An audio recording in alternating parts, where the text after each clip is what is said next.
Hello everyone, welcome to my YouTube channel Varsha education point में आपका स्वागत है। दोस्तों, हमने हिंदी साहित्य इतिहास लेखन की परंपरा में 3 क्लासेस पढ़ चुके हैं। क्रमशः हम लोगों ने गारसाद तासी, मौलवी करीमुद्दीन और शिव सिंह सेंगर और उसके बाद चौथा जो है जॉर्ज अब्राहम के बारे में हम लोगों ने जो है एग्ज़ाम के पॉइंट ऑफ व्यू से एक एक करके अच्छे से चर्चा किया। आज हमारी चौथी क्लास है।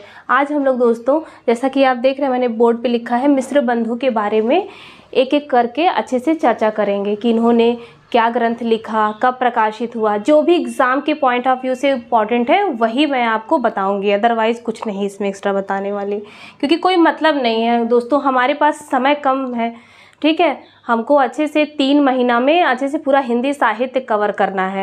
आने वाले कुछ दिनों में हम जो है आपकी ग्रामर की क्लासेस भी स्टार्ट कर देंगे। ठीक है दोस्तों, तो आप बिल्कुल चिंता मत करिए, एक एक चीज़ अच्छे से हम आपको लेके चलेंगे, क्लियर करते हुए, समझाते हुए अच्छे से। बस आपको ये करना है, आप बस अच्छे से मेरी क्लास को सुनते रहिएगा और हो सकेगा तो क्लास पढ़ने के बाद या स्क्रीनशॉट ले लिया करिए आप लोग अच्छे से। नहीं तो मैं भी कुछ दिनों में अपना टेलीग्राम चैनल बनाऊंगी, जो जो मैं पढ़ाई हूँ आप लोगों को वो अच्छे से एक PDF के जो है थ्रू उसको प्रोवाइड करा दूँगी। ठीक, तो मिश्र बंधु पढ़ते हैं दोस्तों। ये मिश्र बंधु कौन थे? मिश्र बंधु दोस्तों एक आदमी नहीं था, यह एक ही गोत्र में जन्मे मिश्र गोत्र। उसमें 3 भाई थे। 3 भाई कौन कौन थे? गणेश बिहारी मिश्र, श्याम बिहारी मिश्र और सुखदेव बिहारी मिश्र। मैं यहाँ लिख देती हूँ दोस्तों। मिश्र बंधु विनोद में कौन कौन से लेखक थे, ये सब एग्जाम में पूछता है दोस्तों। लास्ट में मैं आपको बताऊंगी कि मिश्र बंधु विनोद से किन किन पे प्रश्न बन सकता है। गणेश बिहारी मिश्र, श्याम बिहारी मिश्र,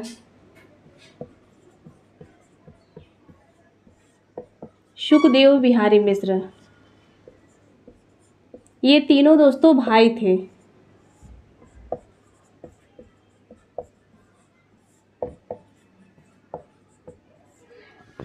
ठीक है, गणेश बिहारी मिश्र जो थे और श्याम बिहारी मिश्र ये पेशे से कमिश्नर थे। सुखदेव बिहारी मिश्र पेशे से वकील थे। ठीक, अपनी जान, ये तो अभी पूछा नहीं, हो सकता है इस बार यही पूछ ले कि मिश्र बंधु विनोद में जो है श्याम बिहारी जो है पेशे से क्या थे। ठीक है, गणेश बिहारी क्या थे, तो हम आपको एक एक चीज़ अच्छे से बताते चलेंगे। ठीक, ये 2 लोग जो थे ये कमिश्नर थे पेशे से। सुखदेव बिहारी मिश्र वकील थे। ठीक, अब इनसे प्रश्न क्या बन सकता है कि मिश्र बंधु विनोद का जो है ग्रंथ क्या था? इनका ग्रंथ था मिश्र बंधु विनोद,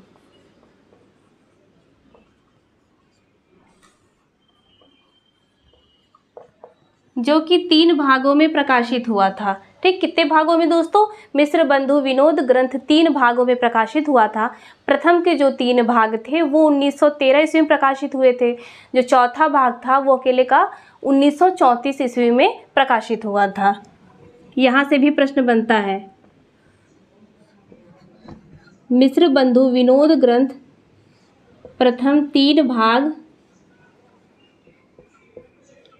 1913 ईस्वी में प्रकाशित हुआ और चतुर्थ भाग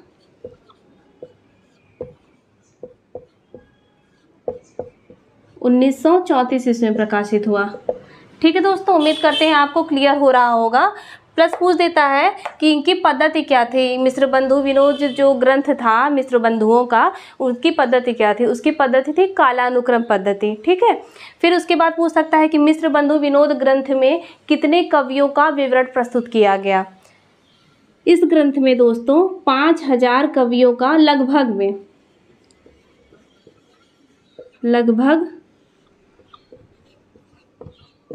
5000 कवियों का विवरण प्रस्तुत किया गया। एक्चुअल में देखा जाए तो 4591।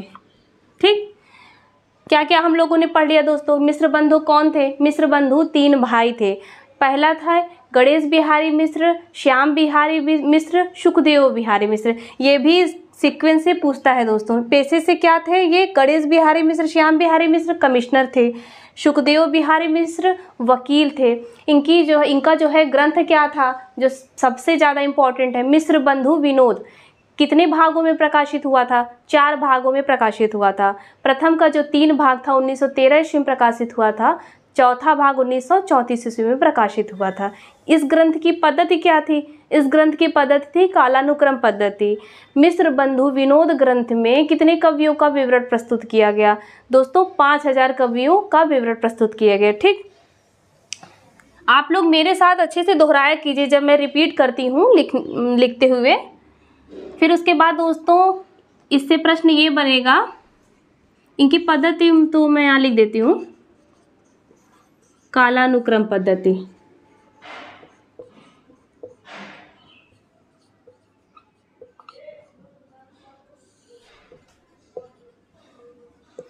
मिश्र बंधु विनोद ने दोस्तों हिंदी साहित्य को 8 खंडों में जो है विभाजित किया। वो 8 खंड मैं अलग अलग करके आपको बताती हूँ। फिर उसके बाद इसमें आ जाता है दोस्तों कि मिश्र बंधु विनोद इन्होंने दोस्तों और क्या क्या काम किया? इन्होंने 9 कवियों को लेके हिंदी नवरत्न मंडल बनाया, जो कि 3 भागों में त्रयी करके डिवाइड है। बृहद त्रयी में 3 कवि हैं, फिर उसके बाद मध्य त्रयी में 3 कवि हैं, फिर लघु त्रयी में 3 कवि हैं। ठीक, मैं यहाँ लिख देती हूँ क्रमशः, हिंदी नवरत्न मंडल हिंदी के 9 कवियों को लेके इन्होंने तैयार किया।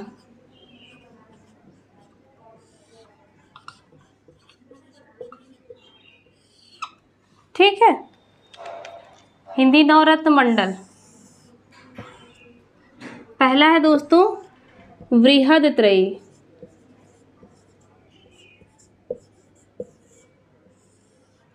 फिर दूसरा है मध्य त्रयी,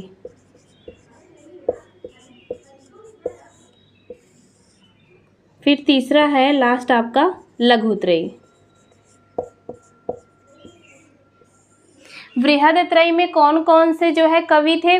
बृहद त्रयी में इन्होंने सूरदास, तुलसीदास और देव को लिया। ठीक, फिर उसके बाद मध्य त्रयी में दोस्तों बिहारी, केशव और भूषण। लघु त्रयी में मतीराम, चंद्रबरदाई, भारतेंदु हरिश्चंद्र जी को लेके इन्होंने कुल मिलाकर 9 कवियों को लेके हिंदी नवरत्न मंडल की स्थापना की। ठीक, मैं यहाँ लिख देती हूँ, बृहद त्रयी में कौन कौन से 3 कवियों को लेके इन्होंने हिंदी नवरत्न मंडल तैयार किया। पहला आपके थे ये सूरदास, दूसरा तुलसीदास, तीसरा देव। मध्य त्रयी में दोस्तों भूषण, केशव, बिहारी। फिर लघु त्रयी में कौन कौन से 3 लोग हैं? लघु त्रयी में पहला मतीराम, फिर दूसरा चंद्रबरदाई,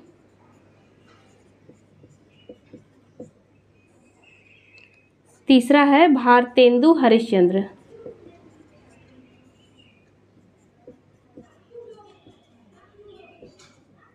ठीक है दोस्तों, उम्मीद करते हैं आपको क्लियर हो गया होगा। बृहद त्रयी में जो दोस्तों ये सूरदास और तुलसीदास है, ये भक्तिकालीन कवि हैं। ठीक है, और देव, भूषण, केशव, बिहारी रीतिकालीन कवि हैं। मतीराम भी रीतिकाल के हैं। चंद्रबरदाई ये आदिकाल के हैं। भारतेंदु हरिश्चंद्र आधुनिक काल के हैं। अभी आप लोग ये अच्छे से पढ़िए, मैं आपको बाद में हम लोग जब कालक्रम की दृष्टि से सब पढ़ेंगे, आदिकाल, भक्तिकाल, रीतिकाल, आधुनिक काल, उसमें ये सब कवियों से हम अच्छे से आपका जो है परिचय कराएंगे। दोस्तों मिश्र बंधुओं ने हिंदी साहित्य के इतिहास को 8 खंडों में विभाजित किया। 8 खंड कौन कौन से थे? यहाँ से भी दोस्तों प्रश्न आता है।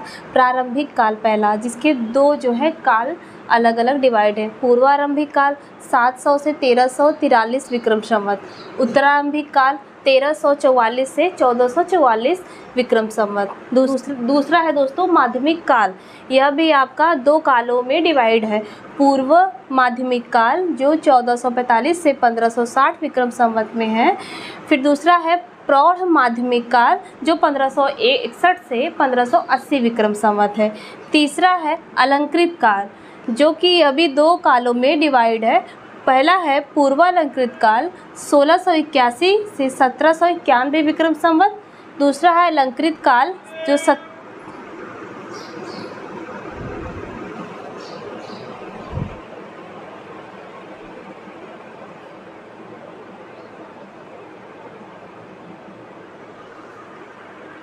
तीसरा है अलंकृत काल, यह भी 2 कालों में विभाजित है।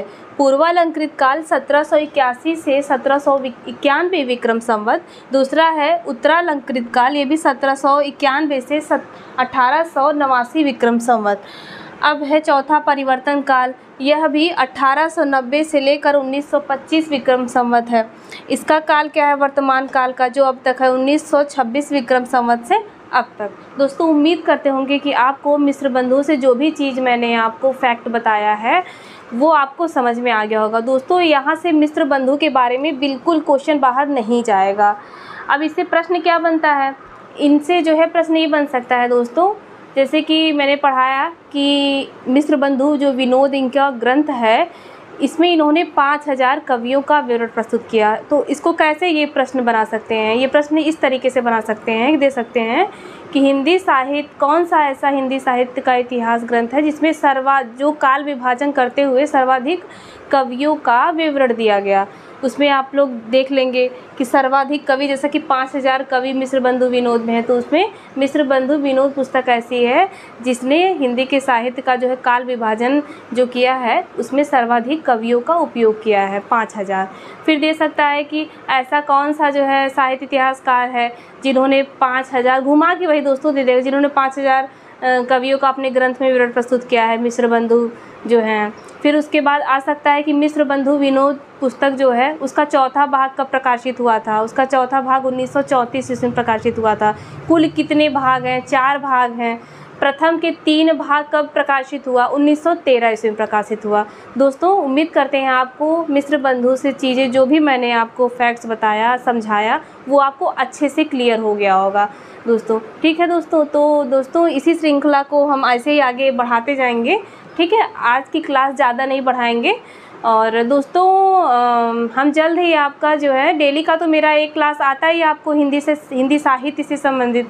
अब दूसरा क्लास मैं जो है दोस्तों शुरू करूंगी आपका हिंदी ग्रामर का, जो कि हमारे टीजीटी पीजीटी पाठ्यक्रम में सबसे ज़्यादा सिलेक्शन दिलाने का सबसे ज़्यादा रोल अदा करता है। वहाँ से लगभग 35 से 40 प्रश्न हमें हिंदी व्याकरण से मिलते हैं। दोस्तों जैसा कि मेरा ये डे क्लास आता ही है, आपको ये तो मिलता ही रहेगा, साथ में व्याकरण की भी क्लास मैं जल्द ही शुरू करने वाली हूँ। तो दोस्तों अच्छे से पढ़ाई करिएगा और रिवीज़न बहुत ज़रूरी है दोस्तों, रिवीज़न करते रहिएगा। मेरी क्लास आपको अच्छी लगी हो दोस्तों, लाइक करिएगा। तब तक के लिए धन्यवाद।